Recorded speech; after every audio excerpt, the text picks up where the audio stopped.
आदाब, आप देख रहे हैं द वेयर पॉइंट न्यूज।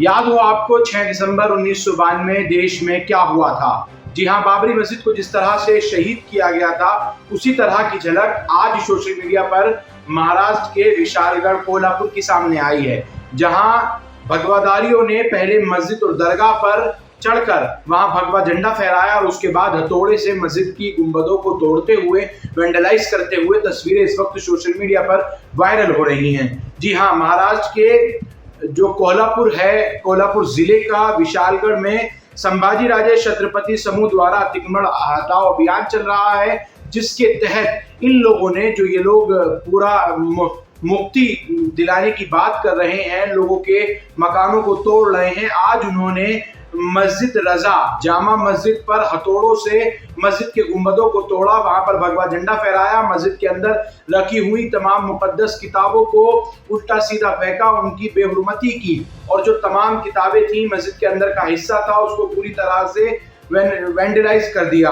ये तमाम तस्वीरें महाराष्ट्र की इस वक्त सोशल मीडिया पर पूरी तरह से हंगामा मचा रही हैं, कोहराम मचा रही हैं, जिस पर राजनीति और सियासत तो होनी ही है, लेकिन सवाल ये पैदा होता है कि आखिर हिंदुत्व के नाम पर या फिर इस तरह के संगठन आखिर क्यों मस्जिदों को, दरगाहों को लगातार निशाना बना रहे हैं। महाराष्ट्र में आपको मालूम हो कि बीते आने वाले 2-3 महीने में वहां विधानसभा का चुनाव है, और इस तरह का माहौल आखिर क्यों क्रिएट किया जा रहा है। महाराष्ट्र में सिर्फ इतना ही नहीं हुआ कि मस्जिद और दरगाह पर इस तरह का अतिक्रमण हटाने के नाम पर इस तरह से जो है वो तोड़फोड़ की गई हो, मस्जिद को शहीद करने की कोशिश की गई हो।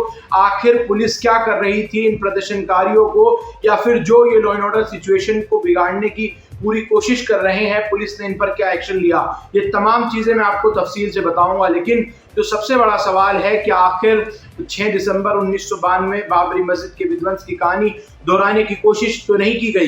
क्या उसी की झलक दिखाने की कोशिश तो नहीं की गई? आखिर गुंबदों पर हथौड़े लेकर चढ़ रहे थे जब ये लोग, तो आखिर प्रशासन, पुलिस कहाँ थी? और इतना ही नहीं, मुसलमानों के घरों में घुसकर उनको मारा गया है, पीटा गया है, तोड़फोड़ की गई है। ठीक उसी तरह जिस तरह से मस्जिद रजा जामा मस्जिद में की गई है, उसी तरह से मुसलमानों को पीटा भी गया है, तोड़फोड़ भी गई है।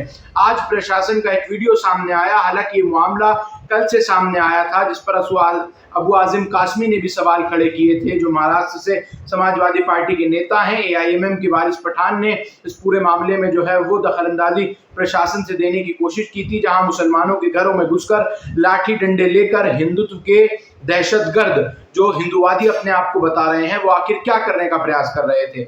आज जो कोल्हापुर की तस्वीर आई वो वाकई विचलित करने वाली है, और प्रशासन की तरफ से अब ये बयान दिया गया है कि हमने एडिशनल फोर्स मंगा ली है, तमाम दंगाइयों को हटा दिया गया है। जो प्रदर्शनकारी थे, जो ये लोग अतिक्रमण हटाओ पूरा एक प्रोटेस्ट चला रहे थे, पूरा एक समूह चला रहे थे, इस संगठन के खिलाफ जो है कार्रवाई की जा रही है, और उन लोगों को भी जो है वो वेरीफाई किया जा रहा है जिन लोगों ने मस्जिद और दरगाह पर गुंबद पर चढ़कर इस तरह से ये पूरी घटना को अंजाम दिया है। अगर आप इस वीडियो को देख तो रहे हैं, एक बार और मैं आपको दिखाने की कोशिश करता हूं कि आखिर इन दहशतगर्द, हिंदूवादी, आतंकी कहा जाए जिनको, क्या इन पर देशद्रोह की कार्यवाही नहीं की जाएगी, जिन्होंने देश के एक विशेष समुदाय के, उनके जो प्रार्थना स्थान है उस पर जिस तरह की हमला किया है, तोड़फोड़ की है, पवित्र किताब कुरान के साथ बेहुरमती की है, मस्जिद के गुंबदों को तोड़ा है, वो तमाम तस्वीरें जो इस वक्त सोशल मीडिया पर वायरल हो रही हैं, और आप भी अपने स्क्रीन पर देख रहे हैं कि आखिर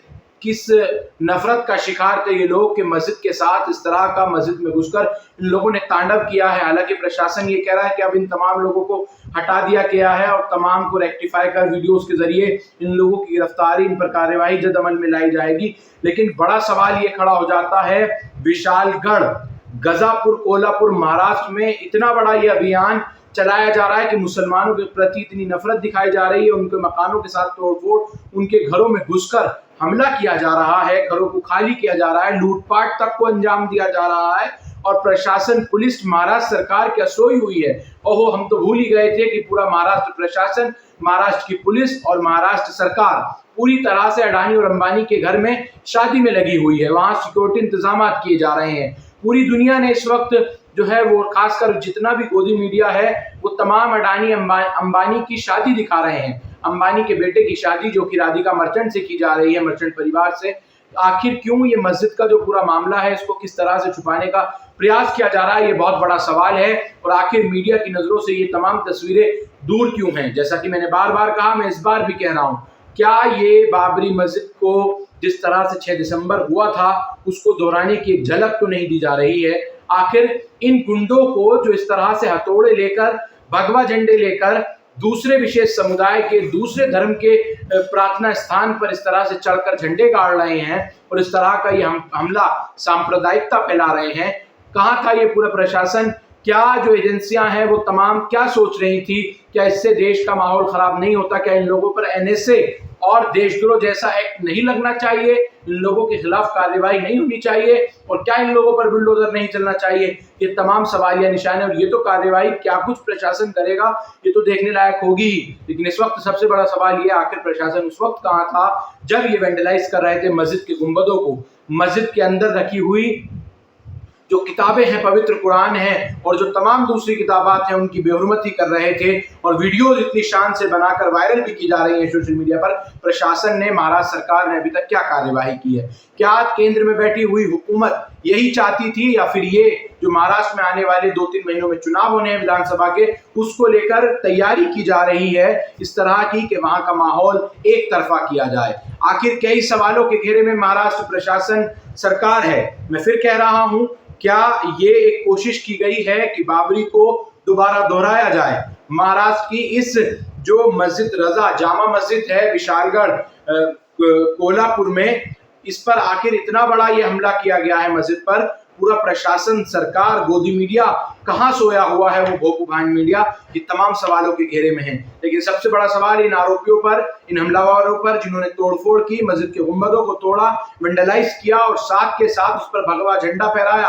आखिर ये लोग, प्रशासन से इनकी मिलीजुली भगत नहीं थी कि ये लोग क्या कर रहे थे वहां पर, कि पहले इनकी मंशा के मस्जिद पर झंडा फहराना था? इस पूरे जो ये इन्होंने आंदोलन छेड़ा है कि महाराष्ट्र का ये जो संभाजी राजे छत्रपति समूह द्वारा जो ये पूरा अतिक्रमण हटाओ अभियान है, क्या इसके ये अतिक्रमण को हटा रहे थे या फिर मस्जिद पर भगवा झंडा लहरा रहे थे?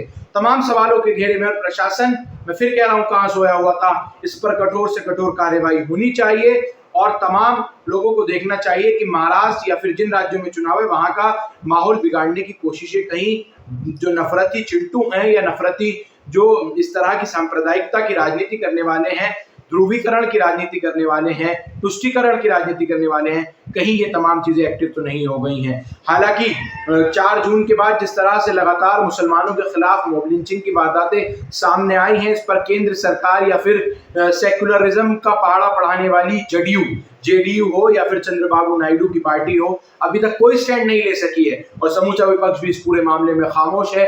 मोहब्बत की दुकान चलाने वाले राहुल गांधी, आखिर क्या उनको ये मॉब लिंचिंग और कोल्हापुर पर वो अपनी जबान खोलेंगे? क्या वो अपने लबों को खोलेंगे? नहीं। लेकिन इस तरह के मामला जिस तरह से अभी सामने निकल कर आए, मॉब लिंचिंग की खबरें, लगातार मुसलमानों को घेर कर मीट बीफ के नाम पर पीटा जा रहा है, मारा जा रहा है, विपक्ष भी उस पर पूरी तरह से खामोश है। क्या वाकई मुसलमानों पर सिर्फ उनके वोट की सियासत की जाती है, बल्कि उनको पूछने वाला भी कोई नहीं है? देश के हालात इतने इस वक्त, कहा जाए कि जिस तरह के मामला सामने आ रहे हैं, उस पर समूचा विपक्ष और केंद्र की भाजपा सरकार और साथ में समर्थन वाली जेडीयू और जो बात कर रहे थे चंद्रबाबू नायडू की पार्टी कि टीडीपी भी जो है वो मुसलमानों के लिए इतना सब कुछ करती है, इतना सब कुछ करने वाली है, आरक्षण की बातें वो विधानसभा के चुनाव में कर रहे थे। लेकिन बड़ा सवाल खड़ा होता है, आखिर क्या ये जनता की, आवाम की उम्मीदों पर खड़ा उतरेंगे? और दूसरा मामला जो इस वक्त ये मैंने आपको जिस पर विस्तार रूप से खबर दी है, कोल्हापुर महाराष्ट्र की, इस पर प्रशासन क्या जिम्मेदारी लेगा? क्या कार्रवाई इन सब आरोपियों पर, हमलावरों पर करेगा? एनएसए लगनी चाहिए, देशद्रोह की धारा लगनी चाहिए। देश के अमन चैन को मुहर्रम के वक्त, जब एक बड़ा त्योहार करीब हो, उस वक्त जो है बिगाड़ने की ये बहुत बड़ी कोशिश की गई है। इस पर प्रशासन को सतर्क होना होगा और कार्रवाई करनी होगी। हालांकि इस पूरे प्रकरण में वारिस पठान एआईएमएम महाराष्ट्र नेता क्या कह रहे हैं और साथ ही प्रशासन के का क्या बयान है, वो जरूर मैं आपको दिखलाना चाहूँगा। सिचुएशन बिल्कुल अंडर कंट्रोल है। सुबह से जो 2 एजिटेशन विशालगढ़ का जो एनक्रोचमेंट है उसके बारे में हो रहे थे, जो मॉब वहाँ पे जमा हुआ था 2 लीडर के अंडर, तो वापस जाते वक्त कुछ वैंडलिज्म उन्होंने किया है। बेसिकली नाउ एडिशनल फोर्स हमें मिल चुकी है, वो डिप्लॉय हो चुकी है। अभी कोई भी आंदोलक या दंगाई यहाँ पे उपस्थित नहीं है। इसकी आगे की जो प्रक्रिया है, इसके जो जिन्होंने ये सब वेंडलिज्म किया है उनको आइडेंटिफाई किया जा रहा है। एफआईआर रजिस्ट्रेशन प्रोग्रेस में है। कुछ लोग आइडेंटिफाई हो चुके हैं क्या? क्या मोटो था उनका ये सब करने का? तो बेसिकली मोटो ये है कि उनका जो सब्जेक्ट था एजिटेशन का कि विशालगढ़ पे जो एनक्रोचमेंट है उसको हटाया जाए, लेकिन ये मैटर अभी हाई कोर्ट में है पेंडिंग, सब जुडिस है। इसकी भी जानकारी प्रशासन की तरफ से उनको दी गई थी, लेकिन जाते वक्त पर्टिकुलरली किसी कम्युनिटी को टारगेट करना, ऐसी कृति इनसे हुई है और अभी एफआईआर दाखिल करके इनको आगे की कार्रवाई हम कर रहे हैं। खरं तर कोल्हापुरात